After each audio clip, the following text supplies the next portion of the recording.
Welcome to the Agweek podcast. I'm Agweek reporter Ariana Schumacher. Today I spoke with a flower farmer in southeastern South Dakota who explains how agritourism is adding to her operation. Can you start off by telling me a little bit about your farm and what it consists of? So we are a half-acre flower farm located in Union County, South Dakota, and we primarily do U-Pick events in the summer. We'll start those July 16th and run them all the way up to the beginning of October.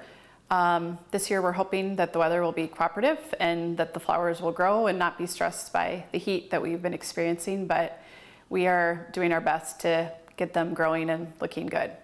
Yeah, tell me about those U-Pick events and what those look like. So we are doing them on Sunday and Wednesday nights. We moved our Tuesday night U-Pick to Wednesday night, so it'd be in the middle of the week. I kind of try and stay away from the weekends because I also do wedding flowers.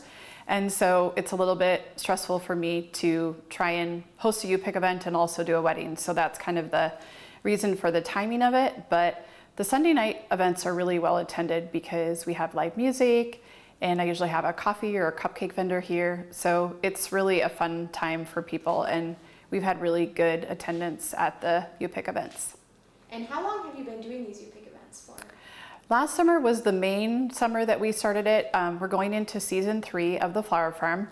And I tried a few U-Pick events at the beginning of the first season, not really knowing how or what we were doing. And they were very well received, even though I didn't really promote them very much. And so going into last season, we came up with a schedule, we promoted them. And so this year, now we're gonna do the same thing, so. Yeah, and what kind of response do you see from visitors when they do come out to a U-Pick event? The turnout is usually really good. People come from kind of all over the place, Sioux Falls, Sioux City. I've had people drive a couple hours from the western part of South Dakota over in the Okoboji area. It's just kind of crazy how people are excited about coming and just experiencing something that they can't really experience anywhere else. And so I know you also have a runway, things like that. Tell me a little bit about some of those unique experiences that you're offering here at the flower farm. Sure, yep. So my husband is a pilot and my son also is in the process of finishing his pilot's license. And so, and we have some other people in the family that are into aviation. So my husband put in a grass runway on our property and he did that a couple summers ago. And then last summer he thought, I know what fun it would be as a pilot to be able to fly in or take my wife or, somebody in my family to something like this. And so he promoted it on a couple local pilot group places on Facebook, and the response to it was actually pretty good. So we have pilots who will fly in to a U-Pick event, and they're right here at the farm, and they can get out and go pick flowers and do all the fun things, and then hop in their plane and head back to wherever it is they came from. Yeah, and what's it like for you to be able to combine both your husband's love for aviation and your love for flowers? Yeah, it's actually really a good thing. I think when you're married to a farmer or somebody in agriculture, you work a lot of long hours. It's not a very regular scheduled type of occupation. And so there's a lot of times where before I was doing the flower farming side of things, I wouldn't see Chad during the peak time of season. And so I think the fact that we're both on the same site and we're both doing a form of agriculture is really nice because we can kind of draw from each other's strengths too. And it's been a really good combination for us. And what's it like for you to see people coming out to the farm and enjoying the flowers and kind of getting to experience it all for themselves? Yeah, I love it. It's the best part about having the flower farm. There's a lot of not so fun and glamorous things in flower farming that are part of it. And so I think once you actually see the people here and you see their excitement, their joy, their curiosity, it makes all the really long days worth it. So it definitely pushes me to keep doing what I'm doing. And so I know that there's different flowers that bloom at different seasons, things like that. How is each U-Pick event kind of different, and what do you see people doing with the flowers? What's it like for you to see them kind of making their own bouquets? Just tell me a little bit about that. Sure, yeah. I try and open when we have a lot of the flowers blooming. I plant a lot of things that are considered flowers that just kind of continually bloom, that once they're cut, they will still keep producing flowers. But we do have a few things that are a little bit more limited in time, like the sunflowers. But I also try and plant those a little bit in succession so that we always have something like that available. Yeah, it's fun. Some people want to stay and arrange their cup of flowers right when they're here.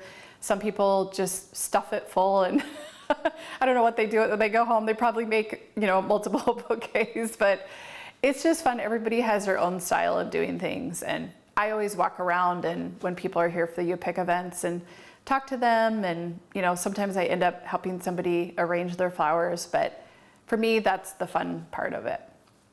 And what are some challenges that might come along with opening an agritourism operation like this? Mm-hmm. I think because you're working with a live product that is dependent on the weather, you really don't know for sure how it's going to turn out.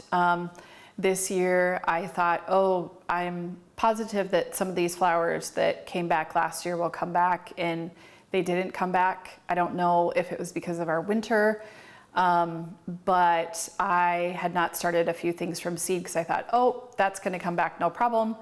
And so you kind of have to, improvise, and just as things change and whatever, you have to be able to adapt to that. So the weather, hoping that when you have scheduled the first UPIC event, which is usually in print, months and months ahead of time, that the weather will be favorable to you so the flowers will be blooming. So those are some of the stressful parts of it, but people tend to be accepting of how things are. Like they're okay with it. I think I'm a lot more particular about it than they are. So yeah.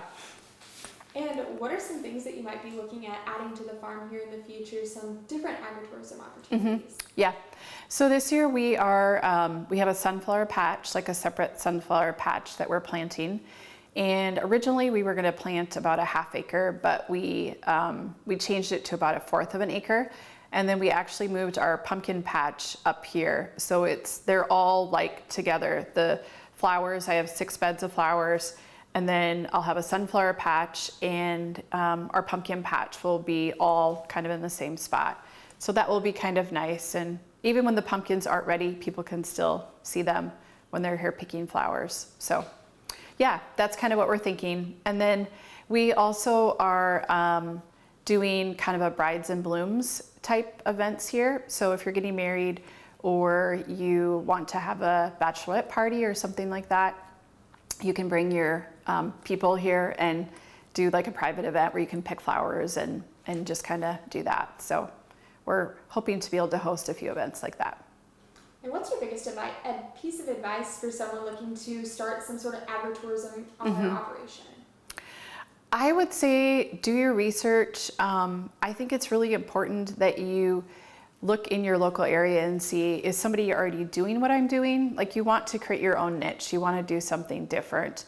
And I think it's really easy for other people to look at somebody doing something or growing something and think, that's going to work for me. I see them doing it and it looks like it's working out, therefore I can do it. But I think you really have to custom tailor it to your farm, your operation. What are some things about you that make you unique? And then from there, figure out how you might be able to do it. But it's definitely a lot of work, but I think that people enjoy being able to come to a farm and experience it. Perfect. That's all the questions I have. Anything I missed? Anything you'd like to add? No, I don't think so. Just come visit the farm this summer, and maybe you'll see an airplane or two flying over when you pick flowers. Thanks for listening to this week's episode of the Agweek podcast. If you enjoy this content, visit agweek.com/subscribe to see more of our work. To keep up with everything we're doing here at Agweek, you can follow us on Facebook, Twitter, Instagram, and TikTok. And as always, you can see our best work in the Agweek magazine or on Agweek TV. Please remember to rate and review whenever you listen.